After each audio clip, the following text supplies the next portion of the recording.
Welcome everyone, Dr. Thor here. Get ready for Gnosis. Well, understanding reality is very important, and this combines with the most important reality, which is your reality. There is no reality until the manifesting scientist creates it.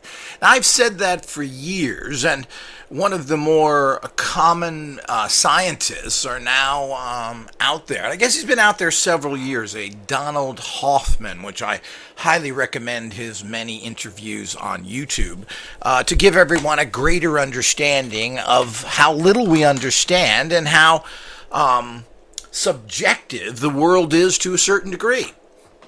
But there are greater understandings, and then there's the all-important understanding of reality.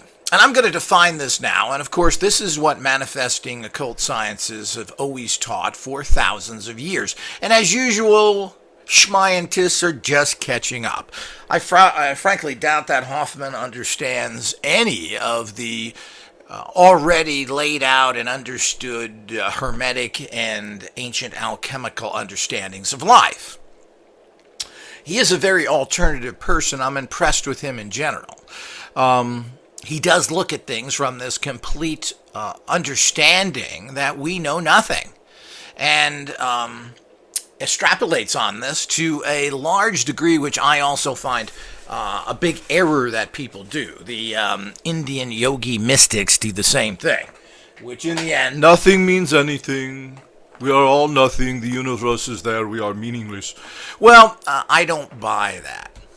I don't buy that on a lot of levels, and I'm not sure what all that means. If you get down to the meaninglessness of everything in life, then there absolutely is no reason to continue life or even to give it much meaning. And I'm sure the yogis would agree with that life is a joke, it has no meaning, etc. Well, I don't believe that. We are physical entities, and as physical entities, we have to be very sure of what we're doing to achieve whatever our important realities are. And I'll cover this because there's general or universal reality. Now, this is how the world functions and what is out there, what is, quote, real and what is not real. Then there's the important realities, which is what's important to you personally. So there's two different realities, and these intermix, and we have to understand that. There is physical realities out there, pain, objects, etc. And one of the problems with these goofball theories perpetrated by quantum physicists is that something doesn't exist because we don't perceive it. Now, in the ultimate reality, this is true. If we don't perceive it, it has no value to us. It doesn't exist. In the universal reality, it does. There is a train out there. There is a freeway out there. And since we don't see it, it doesn't exist to us. Or if we're not on it, it has no value to us. Does it exist? Well, it does exist, because you can have someone who's coming to you using a freeway or a train, and they will use that to get to you. Well, you didn't see it, so it didn't exist, and it doesn't exist. It only exists for that other person because that other person is using it and coming to you.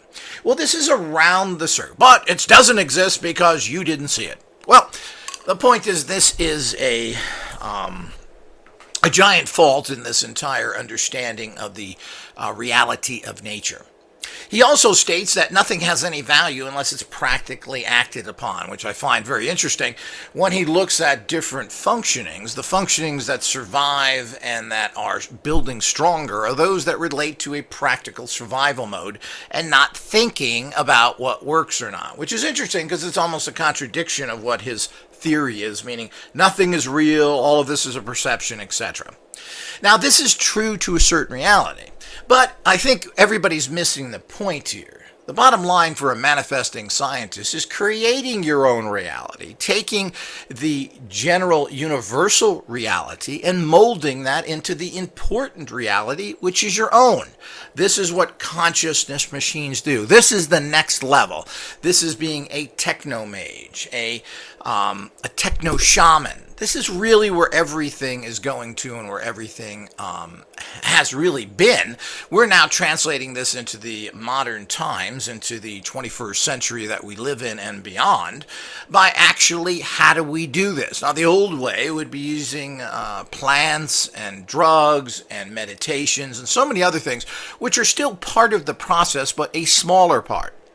The whole idea is to be able to mechanize things, make a machine do it, as we do with computers. Well, we don't need computers. What are you talking about? Well, we really don't. The old systems were. They were just cumbersome and required a lot more people. We had typing pools. People would type everything up. You had a whole group, a room full of people, that all they did was type all day. Then they took those typewritten papers and they put it in a physical paper typing, if anybody knows what that is. Of course you do. You print out everything anyway. And statistically, we're still saving more things on hard copies than we think we are. But the point is, they'd take that hard copy, they would then put it in a file under Bill Smith's file, and then they would put that in a metal file, and you'd have the physical file of it. Now, people do this today as well. It's still commonly done for a lot of practical reasons. And the fragility of digital savings products are a great danger, and you need to have backup on backup on backup, because these files can just disappear, and we're losing a momentous amount of data every day. But, I mean, people did that. We don't need computers for that. People wrote books hundreds, even thousands of years ago without using word processing. All of these things have made it easier, and it's allowed for a lot more to be produced, and by almost anybody can produce anything now. So this is all great, and these are great tools. But ultimately, all these tools are still the same thing. It's an improvement on something else. The computer word processing is an improvement on typing. So all of these things are improved. There's really nothing new about it in terms of just like the phones that everybody has. Well, what's in your phone is something that you physically used to carry. A phone book, an address phone book. Well, everything's in your phone now, and you can access things without having to particularly carry them. Certainly, this is a fantastic convenience at some level.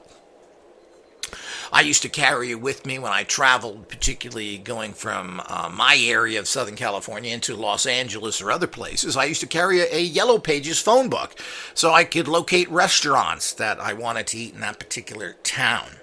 Now you can do the same, but is the data as good? But I don't know. You had to put an ad in there as well, so I don't know. But these are improvements on old technologies. They're not new. So we need to understand that. Now, there is a universal truth, a universal reality, and that is the fact that there are physical things out there, even though we don't see them, because other people are using them 24 hours a day, and just because you don't perceive them doesn't mean it's not there. I mean, the old cliche from was the fact that just because you don't see the moon doesn't mean that it disappears. Now, in the very extrapolated, almost yogic type thinking, well, the moon does not exist. You did not see it. Is it there? How do you know? Well, we know because the moon also has certain powers. It is moving the waters, so they tell us, if we're going to believe science. So it has something to do with the tides. It is an energy field that is out there that affects us in many ways, from vision to its physical outputting of energies, which I'm assuming can be measured to some degree. Or how do we know that it affects the tides? So the fact that it's affecting the tides and you don't see the tides, and that it doesn't exist because we didn't observe it, I think is an outrageous statement that I don't buy. So, in the important reality, that is true, because you haven't seen it. You're not on the freeway when other people are on the freeway. What do you care? It's not in your reality. It doesn't exist to you at that time.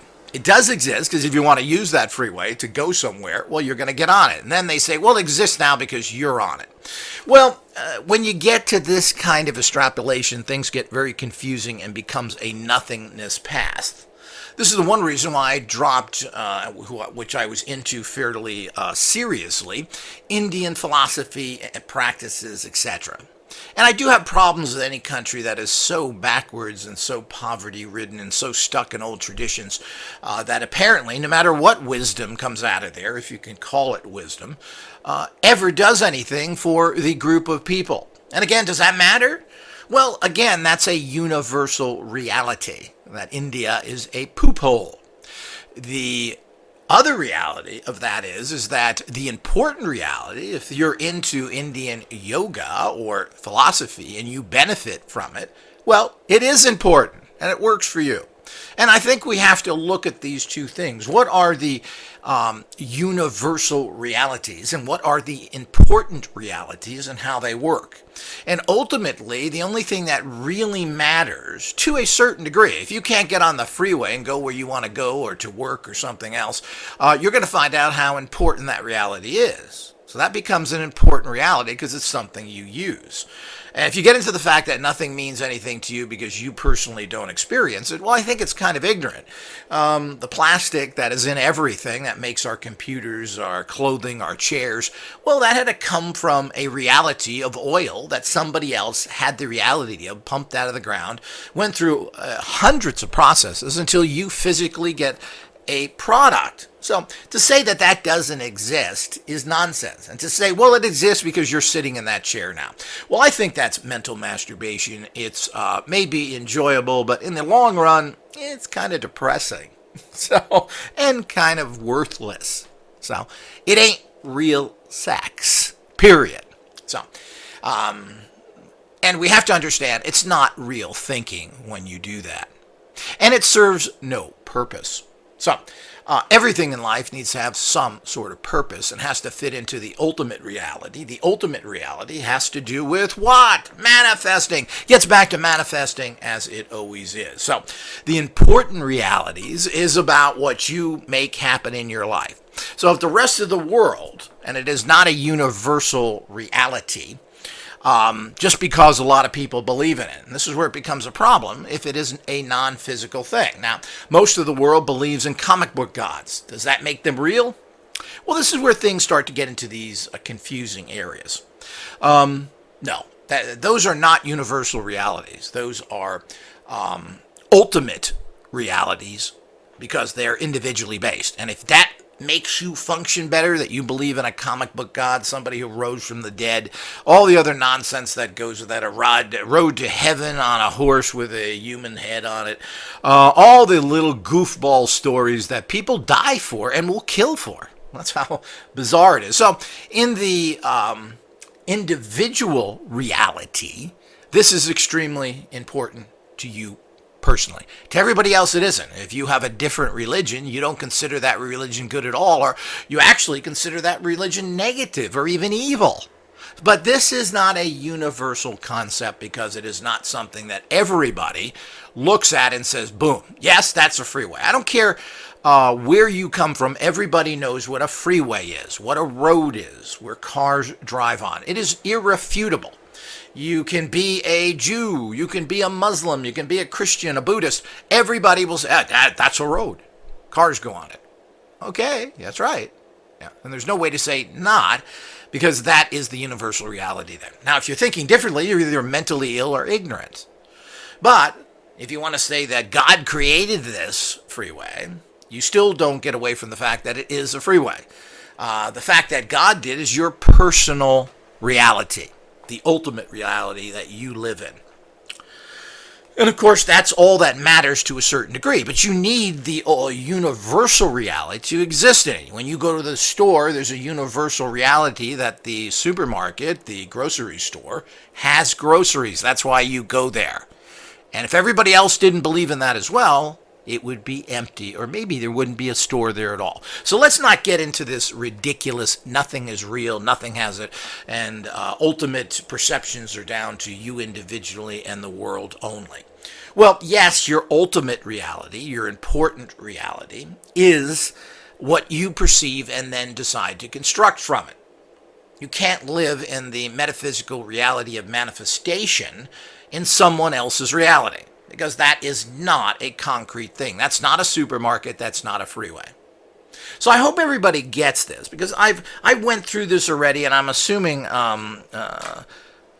Dr. Donald Hoffman has went through this as well. He seems to be a metaphysical person, and I think he's being controversial here deliberately, because if you start getting into all of these different gray areas that I'm discussing, it really makes it difficult to get your point across. So you have to say nothing exists. And apparently, I believe he's a student of the manifesting occult sciences. He certainly seems like that. He's a meditator. He's probably studied Eastern and other religions. He certainly has all those components to things. And then is comparing the fraudulent common science that says we understand everything when they don't understand anything. So, just like I've always stated on cancer, there are probably tens of thousands, if not hundreds of thousands of books and information on cancer, yet we really don't understand it because we can't control it. We just have some facts and figures about it. But what is it? And again, when you come down to it, you have to say, I don't know. So the whole idea is that, yes, I understand that in the bigger picture. And of course, a person who has studied Eastern philosophy, a yogic philosophy for many years, and rejecting it because of its nebulous and almost stupidity. Well, this rock is not real. No, it's only in your head. It's a construct. Well, I don't care if it's a construct or not. If I take this rock and hit myself with it, I'm going to kill myself. If I throw this rock at someone else's head, I'm going to kill them. It is not a construct. It's part of the universal reality. Now, that reality isn't 100% real until that rock hits you in the head and kills you. Well, it's a little late if you're going to go against the fact of, now, you can live in the ultimate reality where everything physical that comes to you is not real in your life. Meaning that when that rock is thrown at you, that it then disappears. Now, it doesn't affect you. It turns into light. It bounces off you. Now, you'd say, well, isn't that kind of ridiculous? Well, it is within the realm of ultimate reality to do this. Is it easy? Can anybody do it? Hell no, Oscar. The bottom line is these are what are called our extreme abilities. So when you, in manifesting science, go to using these subtle energy physics, you then are able to construct anything you want at any time, and that means deconstruct as well. So you're building energetic fields, informational energetic fields, to produce what ultimately are physical realities. Protect you, heal you, bring money to you. These ultimately manifest in a very measurable energetic field. Real field. Ultimate reality field. Now, in general, this is not part of the universal reality. People don't stop bullets. They don't stop rocks from hitting them in the head. This is not part of the universal reality because it is not universal. Universal means it has to work for 98% of the people all the time. Probably 99% of the people all the time. There's 1% of the people, if it's even that, and that's a high number if you're talking about extreme abilities. We've heard about these stories in lore, and shamans talk about it, Carlo Castaneda's, and all these things, which tend to be, stories. They're lore. How much of it is real, we don't know, but we do know that it is real. We're for a tiny percentage of advanced techno-shamans and shamans in general. The techno-mage.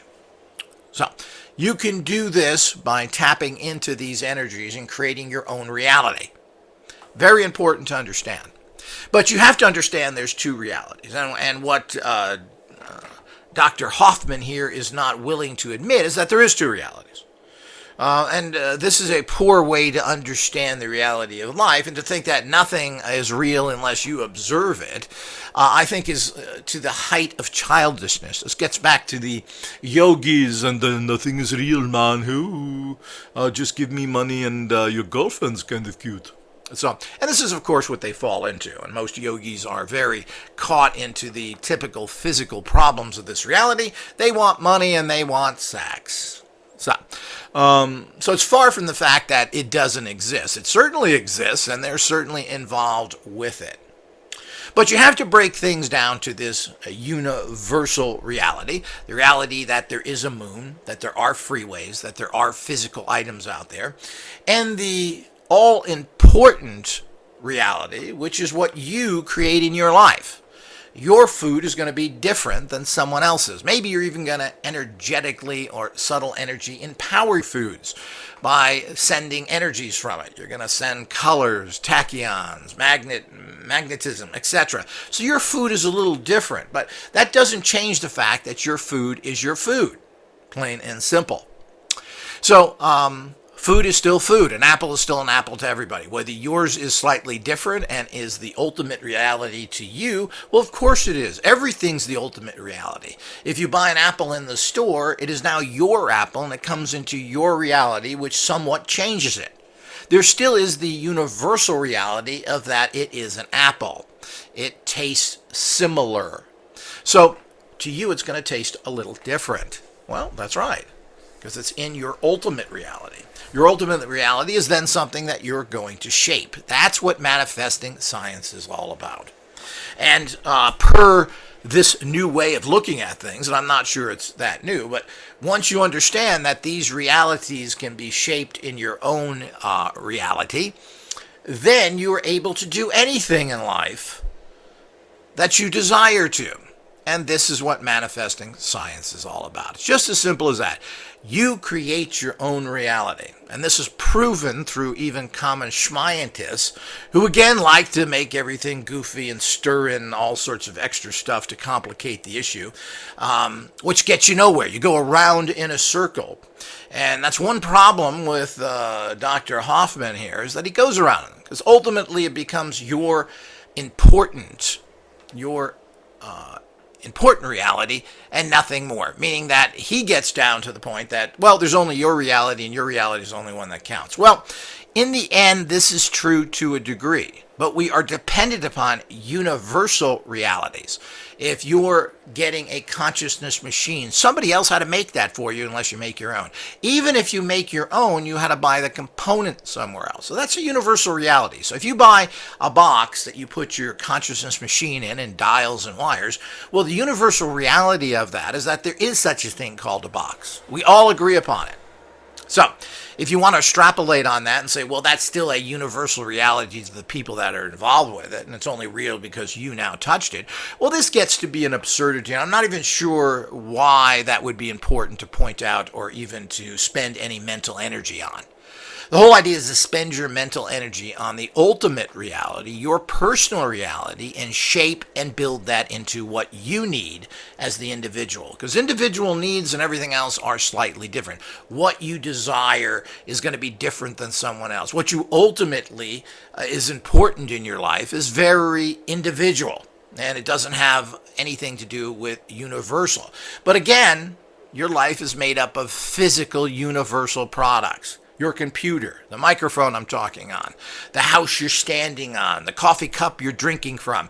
These are universal realities that everyone buys into. Now, whether they're real or not on some fictitious scientific drug-tripped maniac, what is reality, dude? Reality, what a concept. Whether it's based on all those things is unimportant, because that's still a universal accepted reality, because everybody's bought into that and as such are producing physical products that we then take into our ultimate reality and use it as we want. So I hope everyone is clear there. I'm sure that's as clear as mud. It's not difficult for a manifesting scientist. This is what subtle energy physics is all about and always has been, something I have a doctorate in, something that has really been part of what's considered alchemy and the occult sciences for literally thousands of years. And I'm always amused that, oh, well, we just discovered quantum physics that the world runs on. Yeah, this is how science really is. I'm glad you just discovered it, because it's been around for thousands and thousands of years. It goes back to the great societies probably 100,000 years ago. It was also used by all the great societies, even in the last 5 to 10,000 years. So all of this is not a new discovery. Quantum physics is not new. People are just getting it right now because they have to. And old science is not going to do anything to empower our society. But of course, here's a guy who's in his 60s, and when he dies in 10, 20 years, whatever it is, most likely very few people are going to pick up what he states, because nobody else believes what he does in common science as a general rule. They consider that These are brainwave functions, and they has everything is ultimately physical. It's there, etc. So things cannot be molded and changed. And this is where they go off course. They get off the train track, which is real, into the realities that aren't real, that are very personal realities. And when you get too much into those areas, it really doesn't serve any particular function for you. It just causes confusion. We're about manifesting science. So everyone should understand that, and this is a lecture you should listen to often to understand this, because this is the core of everything. I'm a strong believer in understanding things to be able to work at a high level and make things manifest in your life. But in the end, people, there is no reality until the manifesting scientist creates it. Until next time.